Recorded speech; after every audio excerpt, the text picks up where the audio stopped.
السلام علیکم ورحمت الله وبرکاتو.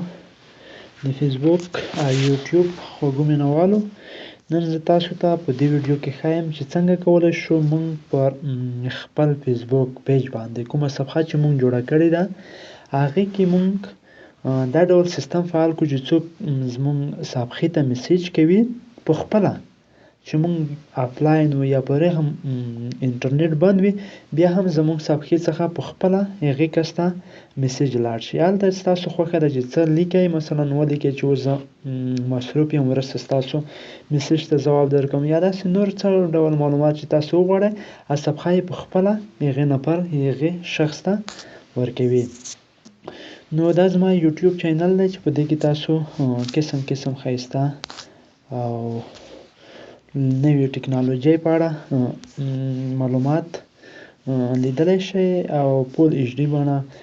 نو طریقه په دې ډول ده چې تاسو به خپله د فیسبوک هغه صفحه خلاصه کړئ چې تاسو غواړئ په هغه کې ایټو ریپلی، یعنې په خپله چې هغې کس ته د میسیج ریپلی وکړي، هغه فعال کړو.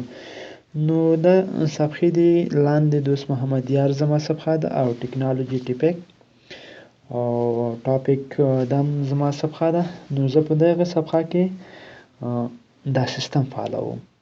نو کله مو چې صفحه خلاصه کړه، خپله صفحه چې تاسو پکې اډمین وئ، نو را به شئ دلته به کلیک وکړئ. زه یې درته ښیم دغه ځای باندې، دا ځای به خلاص کړئ. زه یې خلاصوم. اوس به لاندې لاړ شئ، ګورئ دلته زه یې درته وښیم ایډیټ سیټینګز. کله مو چې دغه هم خلاص کړ، انتظار وباسئ صفحه خلاصه شي. اوس دلته منیو راوغوښتله. نو په دې منیو کې چې دی قسم کارونه کېږي، د هغې صفحې نام بدلېږي، یوزر نیم یې بدلېږي، همداشان پیج انفو دی، نوټیفیکیشن دی، هغه پیج لپاره اډمین ټاکل دي، همداسې نور زیات معلومات کېدي. خو په دغه ټولو کې به تاسو د میسیج سیټینګ خلاص کړئ. میسیج سیټینګ، ښه میسیج سیټینګ چې کله خلاص شو، دلته ګورئ یو څو اپشنې دي، د ټولو کې تاسو کولی شئ ایټو ریپلی هغه ترتیب کړئ. اوس مثلا زه غواړم چې دا ځای خلاص کړئ. ګورئ دلته تاسو بیا ټاکلی شئ چې هر ډول میسیج تاسو وغواړئ هغې ته یې ولیکئ. تر 115 حروفو پورې تاسو کولی شئ میسیج ولیکئ. دلته مثلا تاسو ورته ولیکل، لیکم مننه له میسیج کولو دی.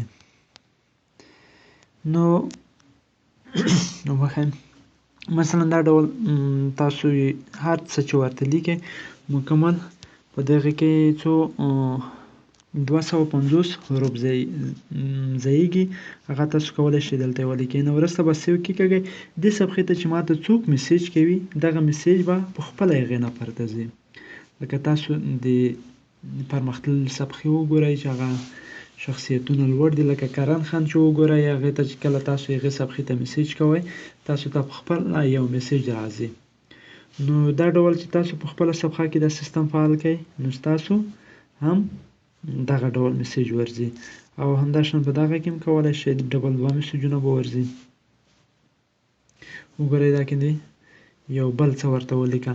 نو دغه په خپله صفحه کې د ایټو ریپلی سیستم فعالول دي چې اکثره دوستان او مینوال یې غوښتنه کوي د صفحې. څوک چې صفحې فیسبوک کې لري هغه غواړي چې دا ډول سیستم په خپله صفحه کې فعال کړي. نو دغه معلومات و د صفحې ایټو ریپلی چې میسیج خپله ریپلی کوي، خپله ځواب ورکوي. نو دغه ویډیو له خپلو ملګرو سره شریکه کړئ او زموږ د یوټیوب چینل هم له ځان سره اډ کړئ یا سبسکرایب کړئ تر څو زموږ د نوي معلوماتو برخمن شئ. دا زموږ د فیسبوک پیج دی او هم په همدا نوم باندې زما آی ډي ده. نو دا هم در سره لایک او فالو کړئ. مننه. تر بیا د خدای په امان. نورو ویډیوګانو لپاره زموږ د یوټیوب چینل ته مراجعه وکړئ. پر فیسبوک کې ځکه نه خپروو چې دغه تقریبا 4مه 5مه آی ډي ده چې زه هلته تقریبا بیخي زیاتې ویډیوګانې اپلوډ کړم. هغه کومه آی ډي چې دا د فیسبوک هغه بنده شي، ټولې ویډیوګانې پکې خاورې شي. یوټیوب چینل کې زموږ ویډیوګانې به تر همیش پورې وي. مننه.